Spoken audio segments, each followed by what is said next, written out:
Well, you say you're woke, but the companies you work for, I mean, unbelievable. Apple, Amazon, Disney. If ISIS started a streaming service, you'd call your agent, wouldn't you? So, if you do win an award tonight, don't use it as a platform to make a political speech, right? You're in no position to lecture the public about anything. Those were just some of the choice words for woke Hollywood from Golden Globes host Ricky Gervais last night.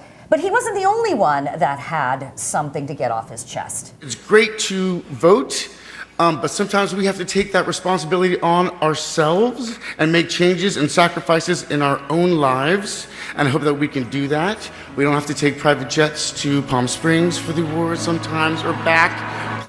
As award-winning actor Joaquin Phoenix said, you know, there's a lot of hypocrisy going on all over the world. And it did start last night in Hollywood's backyard. Laurie Goldstein is here with me. There's a tone that happened last night at the Golden Globes. Do you think we're going to see this in the future? Well, I guess hopefully we'll see less hypocrisy from Hollywood celebrities, particularly on the issue of climate change. Make no mistake, the tragedy unfolding in Australia is climate change based. We need to act based on science, move our global workforce to renewable energy, and respect our planet for the unique and amazing place it is. That way, we all have a future. Thank you. These people are the emperors and empresses of conspicuous consumption, and they don't understand that that is the problem, and that what they are asking people to do when they protest against the oil sands is for the rest of us to lower our standard of living. Now, Joaquin Phoenix, it wasn't a slam in the way that Gervais was slamming. He was sort of like, you know, it's good that we're having a vegetarian diet at this thing. Okay, yeah, I guess so. And we really don't need to fly our private planes to these events, and that's true. What's interesting to me is that it's really the first time I've heard anybody who was a part of woke Hollywood mildly realizing, gee, we're being hypocrites. Yeah. And so that's a start. Well, speaking of someone whom most of us actually just simply measure by the standards of a celebrity anyway, it has once been said by Adlai Stevenson that a politician is a hypocrite, the type that will cut down a redwood tree, then sit on the stump and give you a lecture about conservation.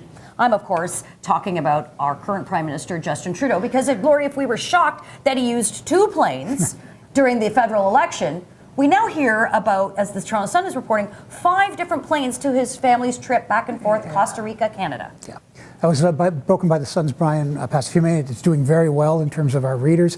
And with Trudeau, it's different. Trudeau has the power to affect our lives. Hollywood celebrities don't. He's put in a carbon tax, which is going to raise the cost of living.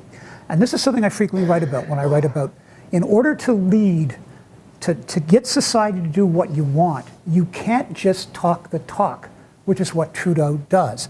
You have to walk the walk. He doesn't walk the walk. He expects us to rein in our belts, lower our standard of living, because that's what this is ultimately about. No, Justin Trudeau likes to fly the planes. And he changes nothing.